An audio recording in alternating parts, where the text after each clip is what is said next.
and ensure access is available to everyone in Canada. Thank you, Madam Speaker. The Honourable Member for Shefford. Madam Speaker, February 22nd is recognized as National Human Trafficking Awareness Day. This date shouldn't be just a box on the calendar, but rather a call to action against all forms of human trafficking, which is defined as a modern form of human slavery, usually for sexual purposes or forced labor or slavery. Victims often suffer physical, sexual, financial, emotional, and psychological abuse and are often forced to work and live in horrific conditions. Human trafficking, because of the damage and violence it inflicts, is linked to severe trauma, and recovery from its repercussions can last a lifetime. A few statistics: 93% of victims were born here. 97% are women and children. Many of them are Indigenous. There are still too many victims. This National Day of Awareness must give us the means to better identify these heinous crimes, to denounce them vehemently, and to fight them more effectively. Let's take action. The Honourable Member Langley Aldergrove. Where's the accountability? Where's the funds? What a boondoggle. In a misguided attempt, this Liberal government tried to control our borders during the pandemic, and they wasted at least $60 million on an app that should have cost no more than $80,000, and it doesn't even work. Without competition, they handed out a contract for $20 million to a couple of guys operating out of their basement. And then they decided, hey, let's throw in another $40 million for good measure. Oh, and some nice bottles of scotch and a couple of fancy dinners for our friends.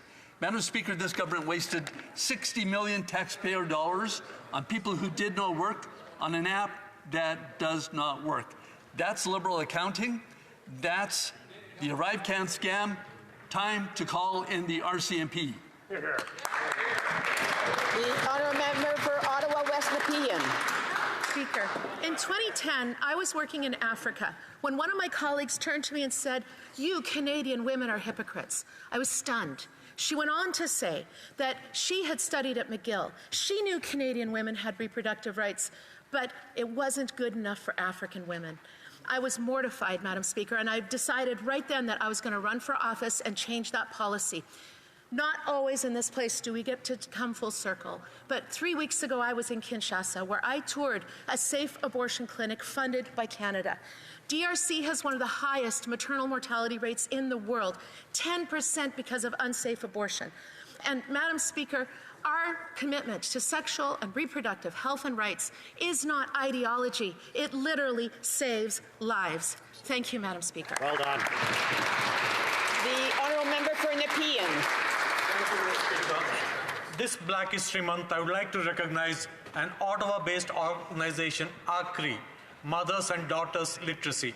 Its mission is to create lasting, positive, community-based change to basic literacy in rural and underprivileged communities in Somaliland. It empowers girls and women with the power to learn, to be heard, to be seen, and to make a difference. I agree with them that educated, empowered women can change the world. Successful economic development of a community or a country can be fast-tracked if education is made available to all, and specifically if girls are educated. I would like to recognize and thank the team under the leadership of Anab Mohammed for their noble and dedicated service to realize ACRI's mission. Thank you, Madam Speaker. Oral questions, questions orales. The Honourable Member for Leeds, Grenville, Thousand Islands, and Reeder Lakes. After 8 years of this NDP Liberal government, their Arrive scam app that was supposed to cost $80,000 cost Canadians $60 million. And just like this, NDP Liberal Prime Minister is not worth the cost or the corruption. GC Strategies, the two-person team who was working out of their basement, got paid $20 million and did no IT work, but they did take senior Liberal officials out for whiskey tastings and fine dinners. Not worth the cost and not worth the corruption. So will this NDP Liberal Prime Minister join common sense Conservatives as we call for the RCMP to expand the investigation into this Liberal scandal? L'honorable ministre des Services publics et de l'approvisionnement. Thank you, Madam Speaker. Very pleased to answer this question, which we have heard before and to which we have provided appropriate answers already. Pleased to remind everyone that the Auditor General had not only the job, but the very important job of tabling a report on Monday, which we are looked at and obviously already troubled about the findings that there are in that report. And we have taken into account all the recommendations that are in the report, and many of them have been put into place already for some time.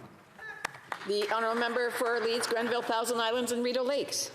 Speaker, the minister says the auditor had an important job, but that minister and all of these Liberals voted against the auditor conducting the audit. It was because of the Leader of the Opposition moving a motion in November of 2022 that we had that Auditor General investigation. And just like that was the right thing to do then, calling in the RCMP is the right thing to do now. This is an $80,000 app that ballooned to $60 million.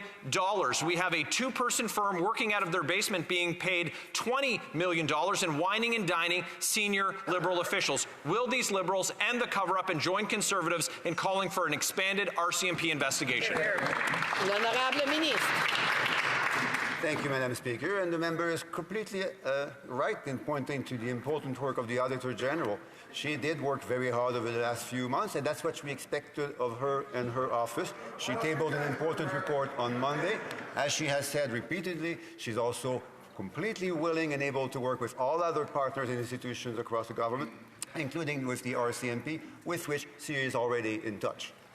The honourable for Leeds, Grenville, Thousand Islands and Rideau Lakes. Well, of course, the Auditor General is willing and able to do her work, but the problem is this government refuses to give her the documents that she needs to fully account for the $60 million that was spent on this boondoggle.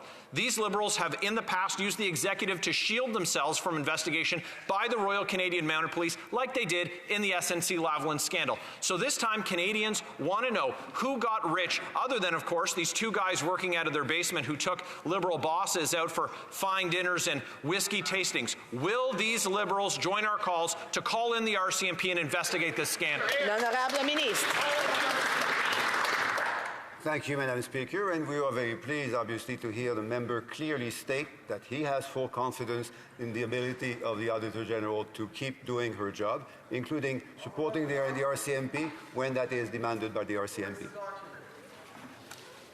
There's other members that are asking questions or making comments. I would ask them to please hold off and allow the honourable member to administer, or whoever's answering or asking questions to be uninterrupted.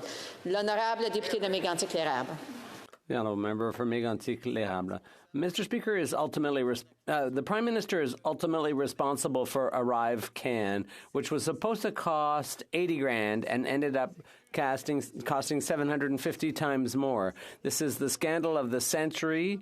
The Prime Minister gave $250 million to a company of two people working out of a basement in a cottage. It's the tip of the iceberg of wasting public funds, according to La Presse. Madam Speaker, after 8 years, who in this government is finally going to stand up to the Prime Minister and tell him he's not worth the cost or the corruption? The Honourable Minister. Thank you, Madam Speaker. Not only do we have to thank the Auditor General for her work, but we have to read her report carefully. What we're hearing on the other side of the House is unfortunately not helpful and may even be counterproductive. We're doing a serious job. The Auditor General has done a serious job, and we're counting on her to continue to keep up the good work. The Honourable Member for Mégantic-l'Érable. The minister's telling the truth. I'm quoting from newspaper articles ever since the Auditor General revealed this scandal. Canadians ended up paying $60 million for an app that was only supposed to cost $80,000. And according to the papers, GC Strategy doesn't do any IT work. They were paid millions of dollars to develop a useless app. And we're talking about $250 million total in contracts. Will the Prime Minister, who's not worth the cost, give us and the RCMP all the documents so that we can shed full light on this matter? The Honourable Minister. Thank you, Madam Speaker. The member is quite right to talk about the costs of protecting the health and safety of Canadians, including in times of a pandemic, which cost a lot of Canadian lives.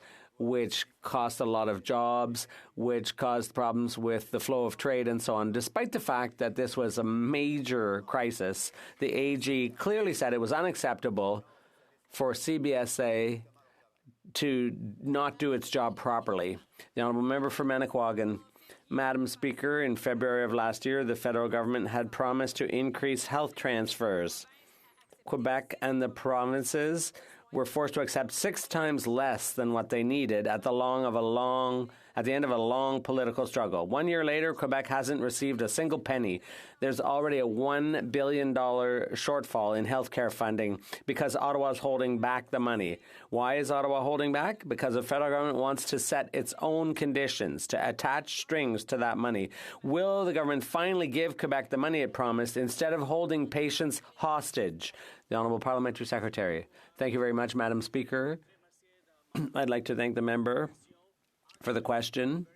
With all our provinces and territories, including Quebec, to make sure that healthcare that is much needed for all Canadians is provided. And that is why we're so proud to invest $200 billion over 10 years to all provinces and territories to support Canadians in getting the best and excellent healthcare. And we'll continue to work with Quebec to ensure that they get the same care. Thank you. The Honourable Member for Manicouagan. Madam Speaker, that's not the question. Remember, the federal government does not manage a single hospital. They have no expertise in health care. But they're holding back the money needed to care for people because they think they can tell healthcare workers how to do their job.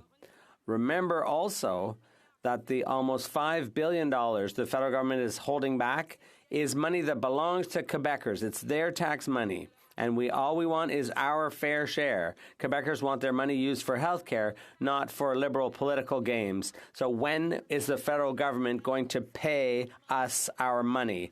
The Honourable Parliamentary Secretary. Thank you very much, Madam Speaker. Quebec share the same objective, and that is to provide quality health care guided by Canada Health Act to all Quebecers. Whether it's family health, whether it's mental health, whether it's health care for our seniors, we will continue to work with Government of Quebec closely so that those shared priorities are met and Quebecers, like all Canadians, get the best health care through federal government. Thank you. Honourable for Nunavut. Canada's federal housing advocate confirmed this week that Indigenous peoples are more likely to be forced to live on the streets. This government's lack of action means Indigenous peoples are being intentionally forgotten. In Edmonton, 60% of those living on the streets are Indigenous. In Winnipeg, it's 2/3, and in Saskatoon, it's over 90%. In Nunavut, many tell me about overcrowding because of the lack of housing. Will the minister listen to the federal housing advocate and stop underfunding Indigenous housing? Hear, hear. The Honourable Parliamentary Secretary to the Minister of Indigenous Services. Thank you, Madam Speaker. We are taking action to address the tremendous lack of safe, affordable housing and housing supports for Indigenous peoples in urban, rural, and northern communities. The For Indigenous, by Indigenous approach that guides our housing strategy will ensure successful approaches for communities in need. Since 2016, we've supported the construction, renovation, and retrofit of over 30,000 homes in First Nation communities and continue to work with partners to co-develop a 10-year housing and infrastructure strategy. All levels of government must work together to solve this crisis and continue to push for Indigenous-led solutions to address these gaps. The Honourable Member for Winnipeg Centre. Madam Speaker, it's been 2 weeks since I asked the Health Minister his plan to address the closure of Clinic 554, Fredericton's only healthcare provider offering safe abortions. This government has done nothing. While Conservatives push backdoor legislation violating the right to a safe abortion, the so-called feminist liberals fail to address access. Why is this government denying access to safe, trauma-informed abortion care? That's right.